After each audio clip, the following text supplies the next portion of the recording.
Culture Club, half hour, Friday. Oh my God, Jeff, what is that on your head? Okay, so everybody, welcome to the 30-minute rendition of Culture Club in which two of the hosts talk for 30 minutes, as I just said. But I'm sorry, I'm confuzzled because Jeff is wearing a Bush Cheney hat. I know, Please, it's great, explain, isn't it? please. Look at this old school like serif. This is fully embroidered, by the way, and made in the USA. Okay. Listen, it's just really, I'm wearing it in jest, and I'm going to take it off in a second. But I was, as I do, I'm at a thrift or something, and found this hat, pulled it out, and it got me thinking, like, and I do consider myself a Democrat. Yeah. We had a time in our history, but Trump's got some points. Is that where we're going here? Please. Florida pills. No, hold on. Oh my God, Florida pills, a whole nother thing. We need more registered Democrats in Florida, by the way. That's a whole nother story. Anyway, it got me thinking. Do you were there during that time? I remember this time during Bush Cheney, and do you remember how aghast we were about the Bush Cheney relationships?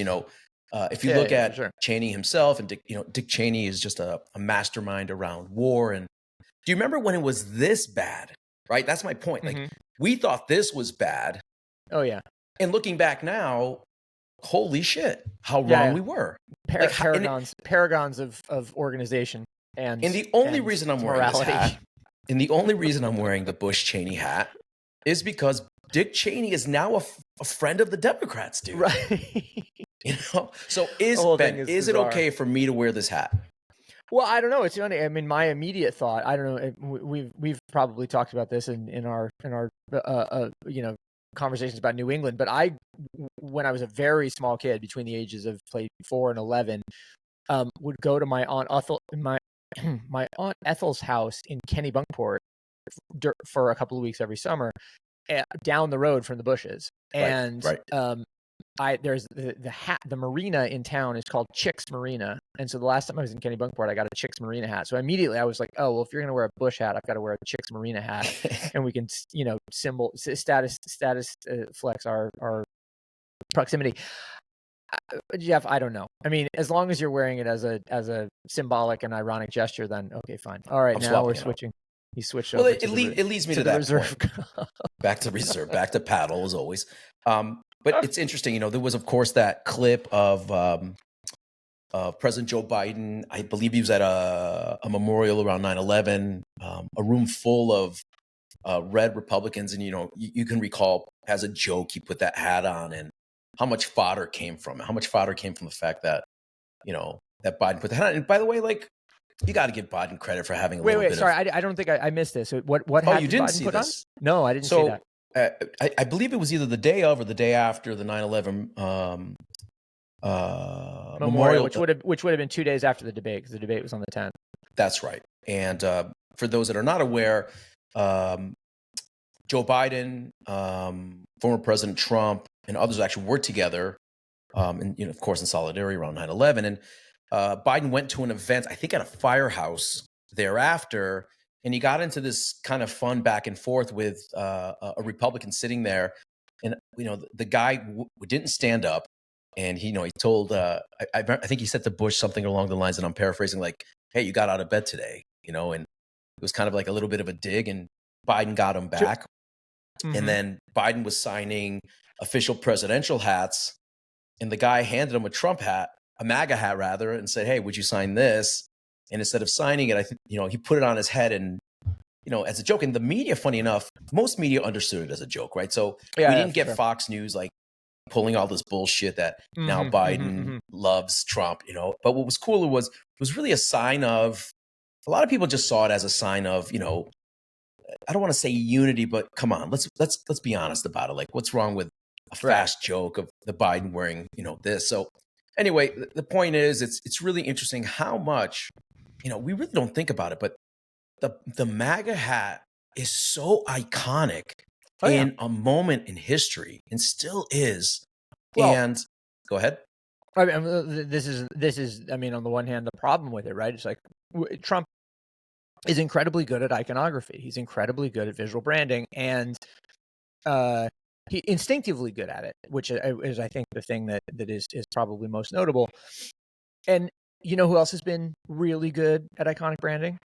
Just fascists, generally speaking. Yeah, that's the thing. They've got it. They're real good at it, and that's the worry about it, right? For me, anyway. Yeah, I remember. Don't we don't want to make this a political thing, but it's like, you know, the power of those symbols is huge, right? And it's very much aligned with what we talk about all the time on this, you know, in this. Exactly. He's certainly done a great job of getting a base riled up, you know, even though he's doing some really wild things. Well, and go ahead. I was just saying, I think the thing that is interesting about Biden putting on a MAGA hat, which I didn't hear anything about at all, didn't hit my news cycle at all, is that there is a wink and a nod there. Yes. The problem, my problem with Trump basically is that nothing he does has a wink and a nod. That's right. At least not in the way it's received by his true believers. It's all like, you know, taken with the utmost seriousness, even though most of it, as we've seen with all of this stuff in Springfield, Ohio, is just like is simply not true. Never mind, like batshit conspiratorial, racist, whatever, just not true. So also the fact, and again, we're not going to play politics. This is not our field, but the fact that J.D. Vance, I believe this week, had a full-on admission that regardless of the fabrication of the story, it's okay for him to do that in order to power his base, which I thought was right. I mean, he said this is what my constituents are talking about, so I have to address it. It's like, okay, well, those are you don't have to listen to those particular constituents if you know that they're saying something that's not true. Right, and we can go back, you know, and I always throw back, you know, the one I think just absolutely most incredible and almost unprecedented video of Senator John McCain, who passed away some years ago, a man who spent, you know, I think he spent almost a decade in a POW camp in Vietnam, if I'm not mistaken. I don't know the number either, but it was not a short amount of time. It was not short, comes out of that. And, you know, I think you've probably seen this video when he was running stump during his election run, and a woman in the crowd, you know, started saying, I don't want to say derogatory, but she was saying, you know, very untrue things about Barack Obama at the time, and how quickly John McCain just kind of said, well, wait a second. I know this guy. He's a great guy. And I'm sorry, like, that's just not true. Or if you look at the Mitt Romney head-to-head with Barack Obama, and just how friendly it was, you know, shaking hands. How's your family? And man, we're just in a shitty place today, man. Anyway. That's right. Well, yes. And we're in a shitty place for a number of different reasons, which we're just not gonna harp on, but it does. There is a parallel in untruth, simulacra, I don't know what, like general falsehood with a little detective story I want to tell you about this week. Yeah, let's get into it. That doesn't have an answer, but is I found fascinating. So, Affidavit, which is the publication of Cultural Council, which is a little, or I shouldn't say little, they're actually not little at all, but is a PR communications agency based in New York, run by a guy named Adam Abdullah, who's a friend, and for a long time one of my former colleagues, and another friend, Marcella Zimmerman, worked there. She now has her own offshoot of it called Digital Council. Anyway, Cultural Council, they published this newsletter called Affidavit, and in this week they asked a bunch of collectors about the first piece of artwork that they fell in love with and collected. And I, just reading the piece, I was like, oh yeah, I wonder what I would identify as that piece for me. And the thing that comes to mind is a drawing by Steve Powers that I bought. So Espo Powers, who's been on the show before, but Steve Espo Powers, who does these kind of meditative doodle compositions where like he'll create a little visual glyph for an expression, like running late, for instance. So that you get the word late and it's got legs off the bottom, which interestingly got ripped off by a cafe in Manila last week that I just read about in Hyperallergic.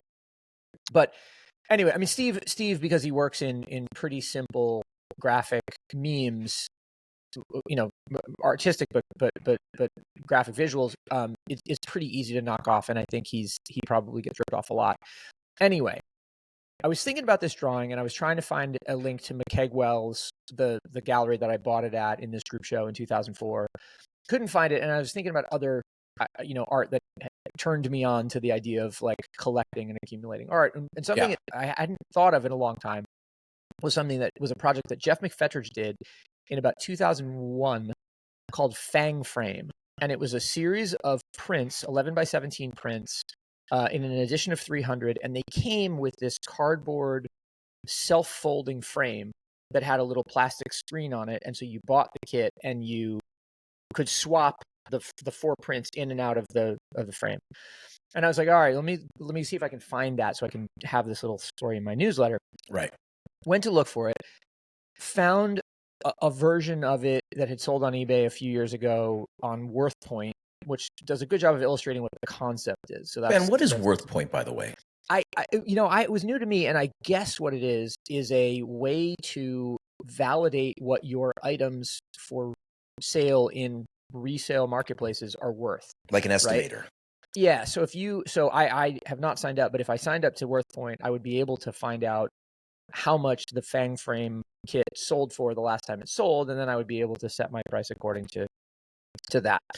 I'm not selling it because I gave it to a friend a long time ago, which I regret, to be honest, but I did.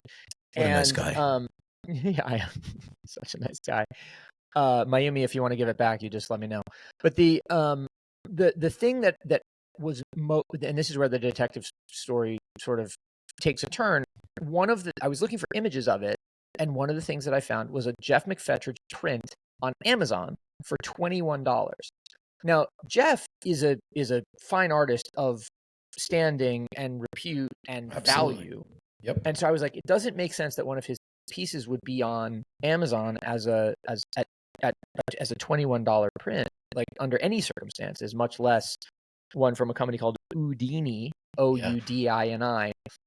And I went in, and this Udini company is like, it's birthday greetings, and it's, like trading card nonsense. I see Golden Girls birthday party supplies. If you want a Golden Girls theme. Exactly. And then if you scroll down, you get Jeff McFettridge art prints available in 5 different sizes. Clearly just total bootleg nonsense, IP theft. Right. And it just brought to mind like how much artists must have to deal with that stuff, and how essentially you got to keep a copyright lawyer between that and the Steve Powers thing, like a copyright lawyer on staff scouring the internet for knockoffs, and it would be an endless pursuit. So I really, like, I feel for those guys, and I just think it's I can't believe that Amazon doesn't have a reverse image search mechanism to identify copyright. Sure. Listen, anyway. I think the kids call it dupes today. I still prefer to call it a fake, because even a bootleg's kind of cool. Like it's just a fraud. It's a full on fake. It's theft. Yeah.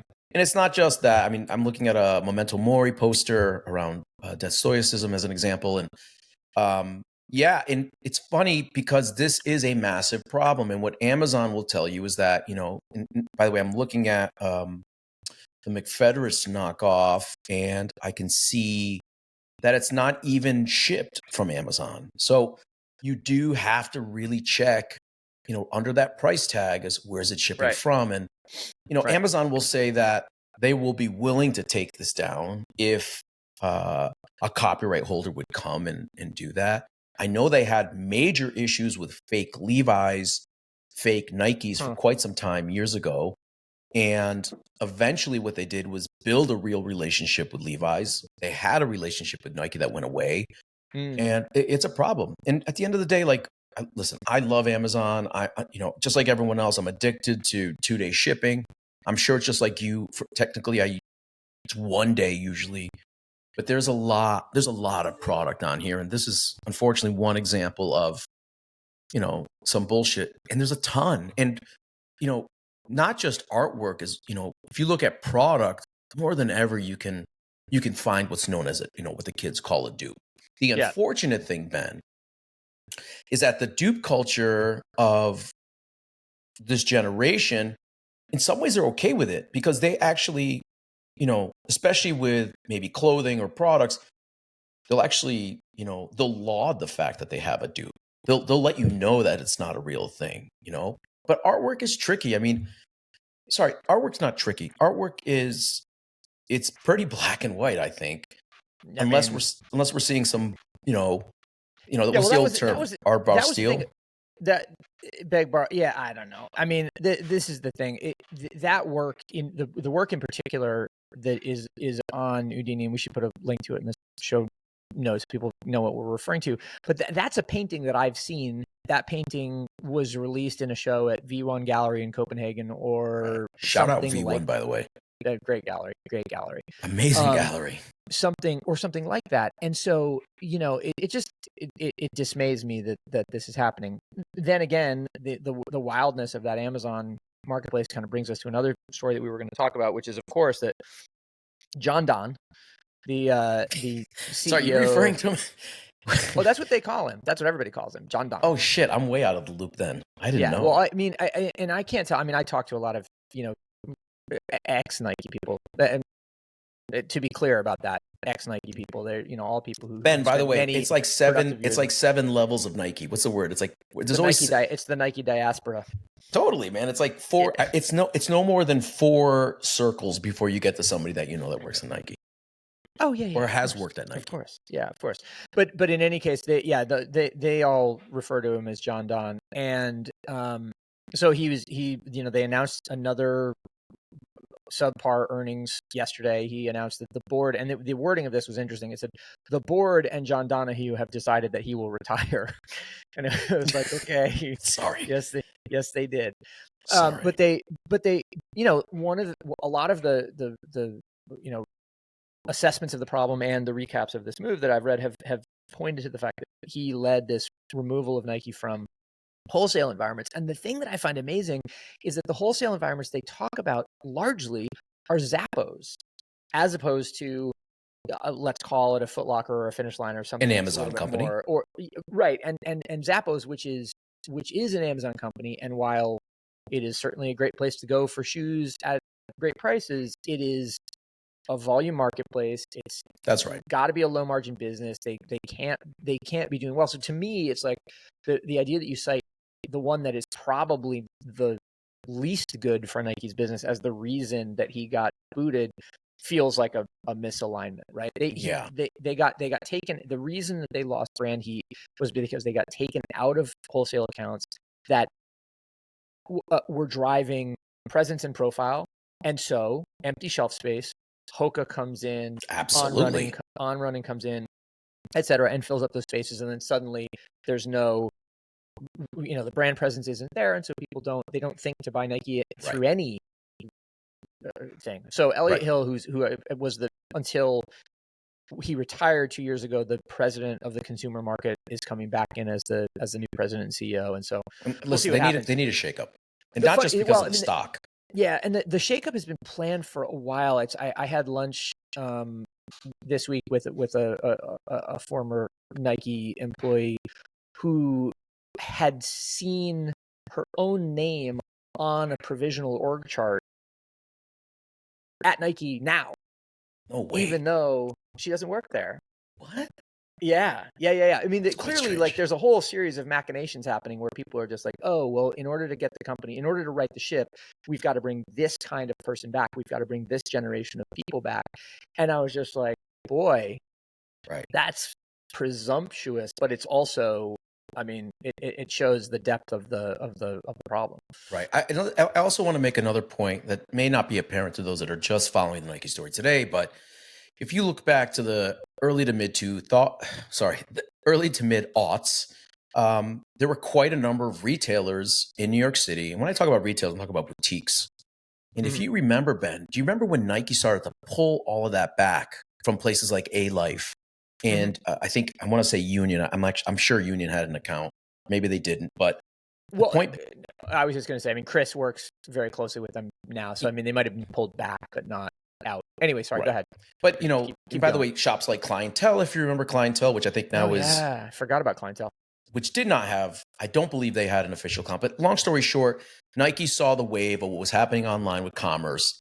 They had just launched Elizabeth Street, which I think is 255, if I'm mistaken. 255. Yeah. Before they went to Mercer, and they were trying to pull all that back. So this is not the first time they did it. But to the point you made, if I go to the mall with my son, and he is a big Jordan fan, he loves Jordans, he loves Foamposites. Yeah. We went, and we've got a Champs, we've got a Foot Locker, we've got a running store, and there was nothing for him. There was some product. There was some product, but it wasn't, it wasn't the excitement that we got. And right. You got it. Do you say sorry to a Foot Locker when you pull back from them and now you're kind of jumping back in? To me, it's interesting. Fuck yeah, you say sorry. You say sorry. I do want to you make absolutely one. say sorry. And conveniently, you get to blame John Donne. You'd be like, that guy, came in from eBay or PayPal or wherever it was that he was from, and so yeah, you blame you right. You of course. I want to make one comment. Defenestrated chief, and you beg for forgiveness. I have heard through various channels that when the announcement was made inside of Nike, and again, this is just a rumor, that there was a collective yay. Through the organization. I don't think that's a rumor. I mean, I haven't heard it, but I could have told you that. Like a collective scream. Yeah, of course. Of course. I mean, look, it's miserable to work for a beleaguered company, especially one that is great or has been great in your tenure there, right? It was great in your tenure there, and it's not anymore. Yeah. I've certainly been there. You went there because it was great, and then it turned to crap, or it couldn't be made great again. I've been there too. It's miserable to be in those situations. I'm willing to put on the table, and I know others are in the industry, that when Nike is not doing well, and again, this is a very broad statement, that quote unquote culture is not doing well, right? So if Nike is such a powerhouse in what's happening in street culture, what you see on the streets, what you see on the basketball courts, that when they're not doing well, the whole market may not be doing well. I love your thoughts on that, Ben. I mean, I don't know. I think that if I were a little further inside the bubble, I could maybe countenance that. I don't know if I can at this level, but I do think what I guess I guess I would challenge that to say, I think it's probably when a cultural giant, like a giant voice in culture like Nike isn't communicating well, it has a much more direct knock-on effect than whether or not their business is doing well. Good point, Ben. Right? Good point. And it's funny, you should mention your son with Jordans. It's like I take a picture of the foyer in my house when my daughter has friends over, and let's say there are 8 people over, 7 pairs of those shoes will be Jordans. So I struggle with the idea that the macro business challenges are affecting the perception on foot with these kids. But I do think that none of those kids have ever seen the Winning Isn't Everything campaign. None of those kids interact with the brand in any kind of real way. They just know what their friends are wearing, and they get what their friends are wearing. Right. And also, I have not looked at the latest earning reports. I'll probably dig into it later. But the one line item that was still doing well, of course, is the Jordan business. I believe before this past quarter, the Jordan business had grown, I want to say 18%. Don't quote me on that, but was still a growing business for them, which I find which is interesting. But listen, well, it's amazing because the other thing that John Donne got dinged for was a lack of innovation out of Nike, and we haven't seen any, Ben. We haven't seen any from Nike, true, but Jordan. When was the last time Jordan innovated anything that mattered to their consumer? But is Jordan an innovation company? That's the thing. No, no, that's a fair point, and that's a fair point. Maybe maybe that's and they are two. For those that are not aware, they are two companies. They're two they're two solely different companies, or rather, they're operating under the group. But I believe they're operated as a siloed company.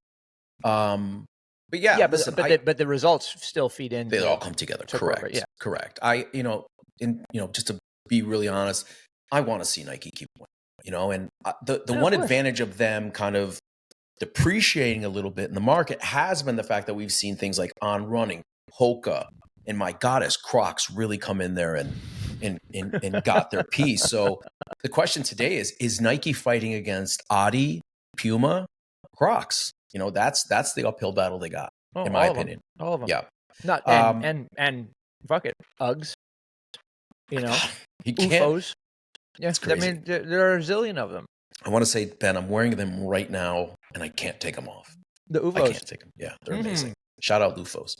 Glad to hear that. Yeah, disclosure, I do some work with UFOs, the active recovery footwear brand, and so I got Jeff a pair that he apparently can't take off.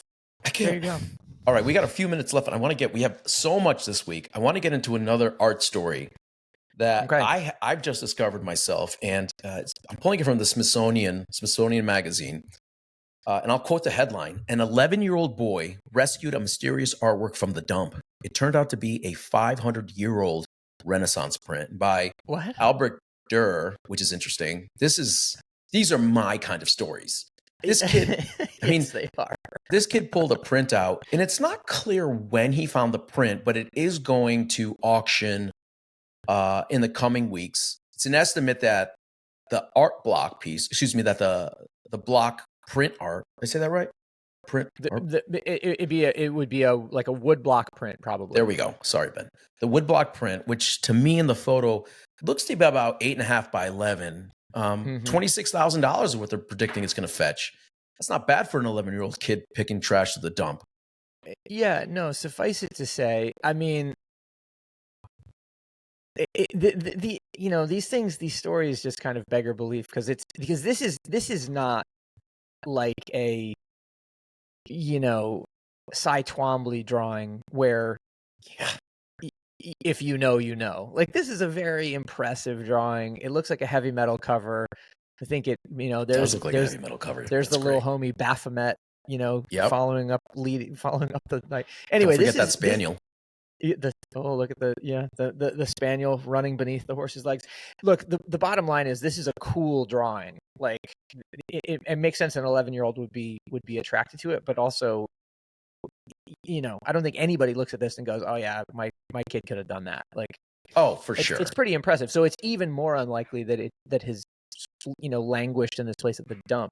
I want to know more about the dump part of it. Like, where was this? This is the dump in the Park kid City, is Utah, in the dump in East Hampton, New York. Like, no, actually, it's in England. Looks like the kid's okay. from a city called Cranbrook, if I'm not mistaken. And the Smithsonian story states that he's been into antiques since the age of 10.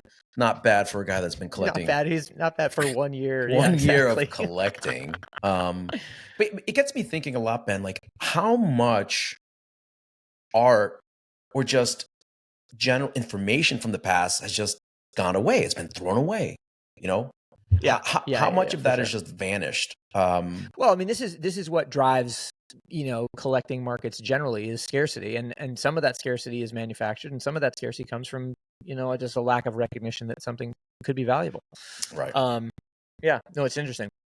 It's really interesting. It's a great story, and honestly, super cool for this kid to have an eye. Well, I'm now looking at the story. I mean, the kid, quote unquote, is now 24 years old, so he's going to go take the 26 grand and he's going to buy a Fiat, a Ford Fiesta with it. I think, by the way, isn't the Ford Fiesta the number one selling car? Am I wrong on that? Or is it the Ford Escape? I don't know. I feel like they might have discontinued the Fiesta recently too. That might just be in America. Ben, let's jump from this kid's print over to Substack live stream. Okay. I know you're a big fan of it. I watched a Taylor Lorenz and the political reporter Ken K. Kittenbaum. Is that his name? Am I getting his name right? I don't know. Well, actually, he just sent an alert. Let me see if I got it in front of me. So anyway, go ahead. Just to bring everybody up to speed very briefly, Substack launched this week a feature that allows Substackers to do live stream conversations, which then can be published as effectively like video newsletters or as, saved and published as embeds within the newsletter, which is what I did. It alerts, with our experience with Clubhouse, it alerts your followers that you are going live. It invites them to tune in, and then it happens in a live moment, but like I said, it can be sort of captured and republished. So I did one on Wednesday with Austin Tedesco, who is the head of video and podcasting and video, I think is the correct syntax, at Substack. Oh, cool. Lovely guy. But we had a good chat, and we had a chat about the product. It was actually his first time using the product in the wild. So it was fun in that regard as well. And it leaves something to be desired in terms of fidelity and in terms of quality as compared to like a Riverside that we record this on, but it also adds the live comment stream. You get a sense of who's watching. And so it has some real advantages there. And I think it would be an interesting thing for us to fuck around with a little bit for Culture Club. I would love to. Beyond that, though, and this is the reason that I put it up, because I've already talked about it. People who know my newsletter, have seen it. It dovetailed with a conversation I had with a guy named Benjamin Palmer, who you may know from Boston days, but Benjamin was one of the founders of the Barbarian Group, the interactive agency, and famous sort of digital trendsetters within advertising and marketing. And he's got a new product that he's taking to market called Teleport, which is, simply put, like Zoom on top of the internet, meaning you have a group chat interface that exists above the level of the viewing experience on the internet. So you can, with your little group, you can go to look at any website on the internet in real time and be talking and commenting about it. That's cool. And so we could do this podcast where we go through and literally show in the interface all of the websites that we're looking at and referring to while we talk about them, and anybody can drive. And it's a real, like, just it's an interesting utility, and you can imagine it being put to many different uses. But he said to us, he was like, what if we did an episode of Sick Talks or Culture Club using the software? And I said, let me talk to Jeff. I think that's interesting. You know me, Ben. I'm always down to fuck around with some new some new software. That's cool. Listen, it's good that the collective conversation that we loved so much, excuse me, that we loved so much during COVID, we kind of lost that because we went outside, right?